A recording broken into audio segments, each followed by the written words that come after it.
श्री स्वामी समर्थ सर्वांना. कसे आहात सगळे मजेत असतील आणि आम्ही पण मजेत आहोत. तर हा जो कालचा व्लॉग मी टाकला होता तिथूनच मी कंटिन्यू करत आहे, कारण तो ना खूप मोठा झाला असता म्हणून. तर इथे बघू शकता आम्ही पोचलो आहे शेगावला जाताना जे शक्तिपीठ लागते ना तिथे पोचलो आहे. तर तिथे गेल्यानंतर ना इथे अशी चप्पल वगैरे काढायला स्टँड आहे, तर इथे चप्पल वगैरे काढली आणि हे साईडनं हनुमानजीचं मंदिर वगैरे आणि जे तिथे मुले राहतात ना त्यांची तिथे दुकानं वगैरे पण आहे. तर इथे मी हा शूज याच्यासाठी दाखवते आहे, माझ्या मुलाला किती काही महाग जरी शूज त्याला घेऊन दिला तरी तो असा पूर्ण पायातनं शूज घालत नाही, असा पाय देतो त्याच्या मागून टाचेवर त्या शूजच्या आणि असा शूज खराब करतो. तर मुलांमध्ये हा पण एक खूप मोठा, मुलांना ना समजत नाही की एवढा महाग शूज आहे, आपण त्याला व्यवस्थित घातलं पाहिजे. पण जाऊ द्या, असू द्या. आता आम्ही इथे सध्या पोहोचलो आहे. तर इथे महालक्ष्मी मातेचं मंदिर आहे. तर आता आम्ही मंदिरातच दर्शनासाठी जात आहे आणि मंदिरात जातानीचा त्यांनी जो रस्ता बनवलेला आहे हा खूप सुंदर आहे. असं वाटतच नाही का आपण इथं म्हणजे जवळ असं कुठे म्हणजे आलेलो आहे, असं वाटते तिरुपतीला वगैरे असं गेलेलो आहे असं फील होत आहे. तर खूप छान इकडून तिकडून झाडं वगैरे आणि हा जो रस्ता इथे छान आम्ही फोटो वगैरे काढले. आणि हा रस्ता तुम्हाला दाखवण्याचं कारण तेच की कारण की खूप सुंदर आहे म्हणूनच तुम्हाला दाखवत आहे. तर इथे बघू शकता इथे सर्वजणच फोटो काढत होते, असं नाही की आम्हीच फोटो काढत होतो म्हणून. आणि इथे ना असं देवीची ओटी भरायसाठी पण सगळे म्हणजे तयारच असं मिळते. छान अशी देवीची ओटी वगैरे तयार होती, आम्ही घेतली नाही. आणि इथे आम्ही आता चाललो आहे दर्शनाला. सध्या हे बांधकाम चालू आहे या मंदिराचं. आधी वेगळा त्यांनी रस्ता बनवलेला होता, कारण आम्ही खूपदा जाऊन आलेली आहे या मंदिरात, आणि आता थोडा वेगळं चेंज केलं आहे त्यांनी. थोड्या दिवसांनी काही ना काही चेंज इथे दिसतच आहे. तर हे तुम्ही बघू शकता समोर इथे देवीची मूर्ती आहे. आणि आता हे मला तरी असं वाटते की खूप गर्दीच्या हिशोबाने त्यांनी असं केलं असेल, पण ठीक आहे. आता दर्शन वगैरे आम्ही देवीचं करणार आणि नंतर आम्हाला समोर शेगावला पण जायचं आहे. पण ते जायच्या आधी ना आम्ही इथे बराचसा वेळ इथे आम्ही घालवला, कारण ना आज ना खूप चांगलं वाटत होतं मंदिरात, खूप छान वाटत होतं. आणि बरेच दिवसापासून मी आली नाही ना, तर इथे गार्डन वगैरे इतकं छान झालं होतं ते मला माहितीच नव्हतं. तर तुम्ही पण दर्शन करून घ्या लक्ष्मी मातेचं.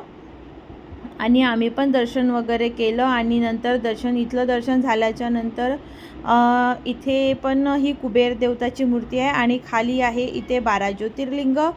तर आम्ही त्या 12 ज्योतिर्लिंगाचे पण दर्शन वगैरे घेतले. आणि तिथे समोर ना नंदी महाराज होते. त्या नंदी महाराजाच्या कानात ना आपली विश बोलायसाठी इथे ना एवढी म्हणजे बाया 5-6 तरी असतीलच, प्रत्येकाला आपापली विश बोलायची होती. आणि एवढा वेळ घेत होता त्या बोलायसाठी की खूप वेळ घेत होता. म्हटलं जाऊ दे आपण नाही बोलू. तर मग इथे तिरुपती बालाजीची मूर्ती मला दिसली आणि इथे आदियोगीची पण मूर्ती त्यांनी आता नवीन तयार केली आहे, ही शंकरजीचा टॅच्यू. तर इथे मी पण दर्शन वगैरे घेतलं आणि त्याच्यानंतर इथे आलो आहे आर्ट गॅलरी म्हणून आहे. इथे जे मतिमंद विद्यालय पण हे चालवतात ना, तिथल्या मुलांनी इथे सगळ्या ह्या वस्तू बनवलेल्या आहे. मी तुम्हाला समोर दाखवतेच, पण इथे आम्ही सध्या याच्यासाठी बसलेलो आहे. इथे न ही फरशी पुसत होत्या त्या ताई, तर आम्हाला म्हणत होत्या की सुकेपर्यंत थांबा.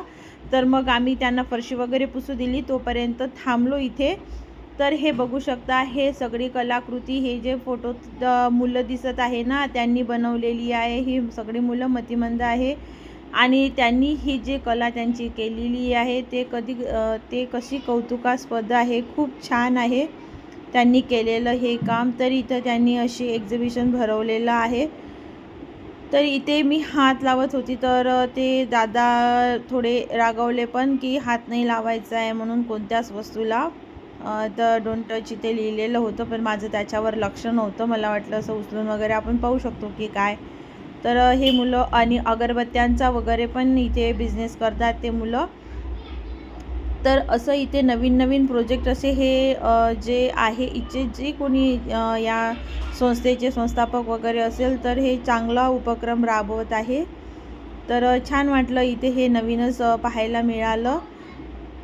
तर आता आम्ही इथे हे बघा अगरबत्ती वगैरे बनवताना ते मुलं तुम्हाला दिसत असतील. आणि इथे छान वेगवेगळ्या पेंटिंग्स वगैरे. आणि हे जे मी तुम्हाला दाखवत आहे हे खूप सगळ्या एक्झिबिशनमध्ये तुम्ही पाहिलं असेल. आता हे नेमके हे हत्ती वगैरे इथल्या मुलांनी बनवलेले आहे की नाही बनवले ते तर मला माहिती नाही, पण ठेवलेले तर होते म्हणून तुम्हाला सांगत आहे. आणि माझ्या मुलाला पण हे गार्डन दिसलं मग नंतर, तर तो म्हणाला की मला इथे थोडं खेळू द्या. तर म्हटलं की खेळ बाबा, आज तुझा बड्डे आहे तर तुला कोण म्हणणार की तू खेळू नको म्हणून. तर तो इथे खेळत होता. तर इथे खेळायला तो गेला, येता आतमध्ये चढला. मग म्हणे मला उतरता येत नाही, पण नंतर उतरला कसा उतरला. तर असे करतात मुलं. जिथे खेळता म्हणजे त्याला असं वाटलं की तो खूप इझी इथे खेळेल, इथे चढेल, पण त्याला नाही चढता आलं. जेवढं दिसायला सोपं असते तेवढा करायला खूप कठीण असते. हेच मला सांगायचं होतं तुम्हाला. तर अजून